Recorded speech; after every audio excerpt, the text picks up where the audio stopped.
So this video is what an American thinks about Latvia. I was only in Latvia one day. Got there late at night one day, spent the night there, and then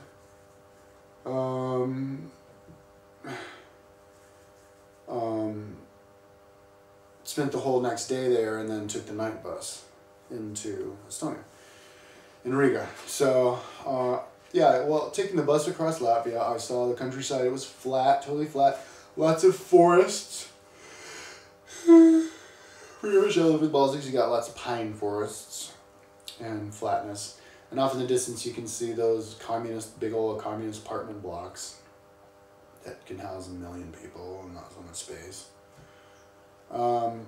Riga was beautiful. I was really impressed with Riga. Riga's downtown area, well, it's a UNESCO World Heritage Site, but Riga's downtown area is like a freaking blast to the past.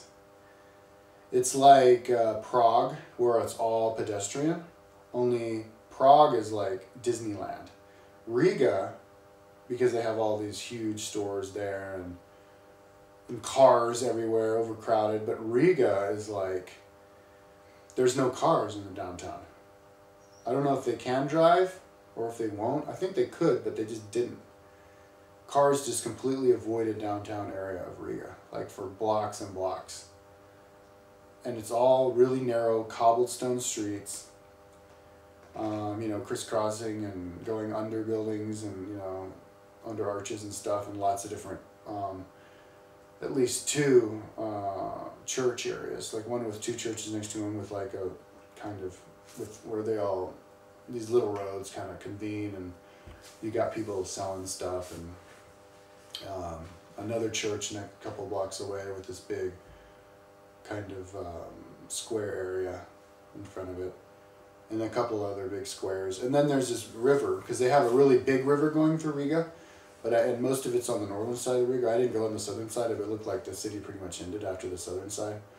But on the river, on the north side of the river where the city is, they have this other little river that they diverted that goes over like a canal, and most of it is it's surrounded by, on either side, by a big park with lots of people hanging out, walking down, sunbathing, you know, taking canoe rides down, or even boat tour rides down it, and lots of like bridges going over it. And that was right next to the downtown area, the historical downtown area, cobbled, which was really really pretty and impressive. I was there all day checking it out. And there's this big, like 30-story, 26-story building that I think is a hotel that's right next to the downtown area, that you can go all the way up to the top floor on their Skyline bar and look over the whole city and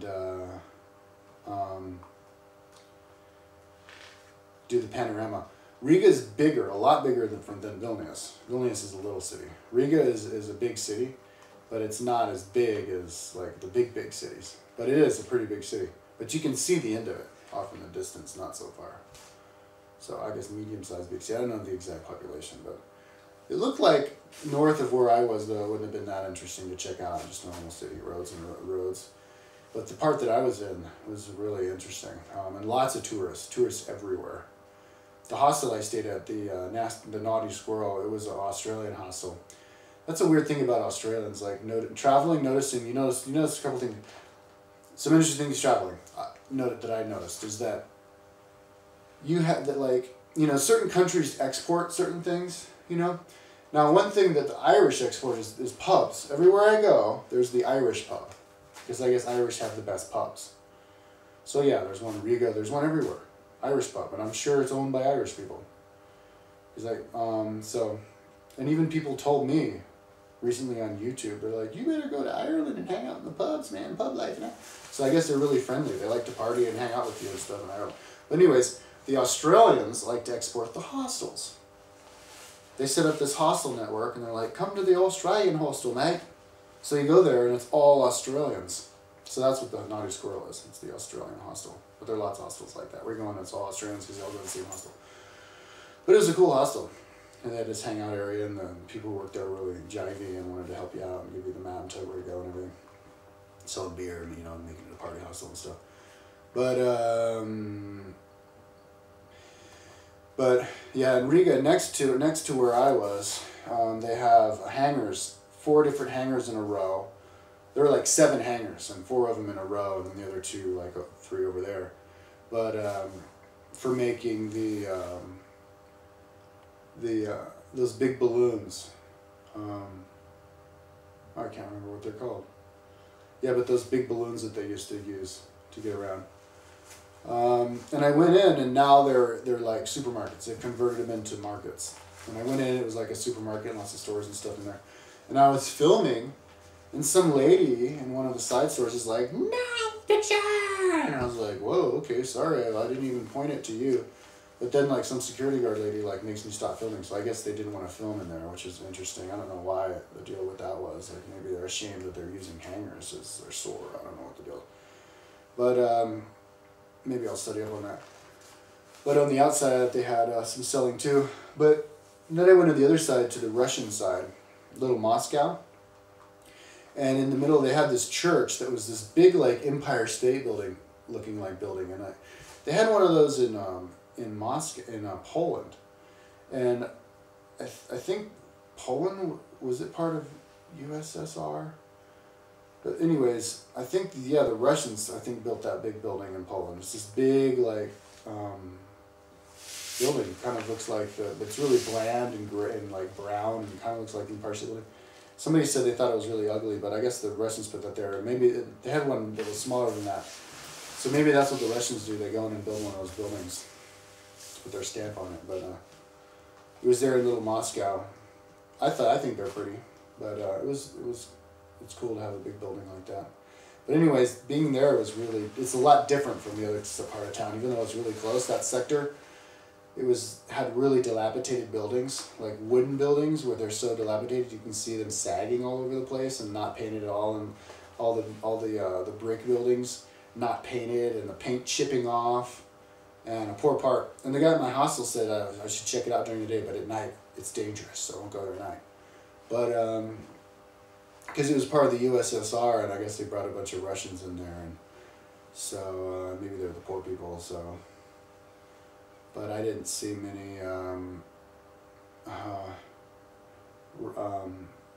didn't see much of that. I wasn't there for very long. But it was interesting because before I went there, it looked like Riga was really well kept up. All the buildings were painted really well. The trails and roads were in good shape. So yeah, it looked like Latvia's doing well.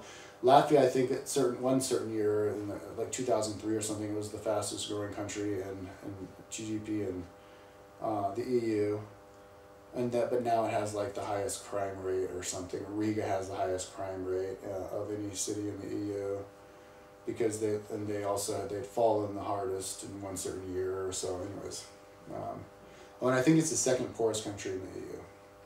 But going through the tourist part of Riga, you wouldn't notice that. You would just think it's a really cool place until you go to Little Russia, Little Moscow. But the big river next to Riga was really big. Really giant river. I don't know which one it was, but it was big, but it was right next to the ocean. Riga is. I didn't see the ocean though, so it's not right. The downtown area is not right next to the ocean. I guess you'd have to go down a few miles, but the city itself, I think, lines the ocean. But I didn't see it. I think I did see the ocean. I saw where the ocean was. I saw the beach from the top of that 26-story hotel. It was kind of hazy. I didn't see it outlined perfectly. But enough of the people could speak English there in Riga. They didn't use euros. They used their own money.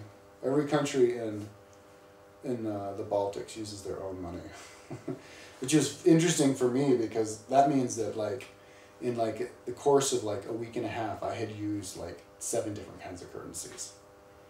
I used the Romanian currency, the Moldovan currency, Ukrainian, Polish, Latvia, Lithuanian, Stolin. 7 different currencies in the course of 10 days. What is this money again? So anyways, yeah, that's what I think about Riga. They have a huge nightlife there. When I first got there, it was like 12:30, and I went walking around, and they were having this party still. And this is like on a Tuesday night, or maybe it was a Sunday night. But there were all these people dancing in the central square, playing music, and you walk around the streets, and there's like people everywhere. At 12:30 at night on a Sunday night.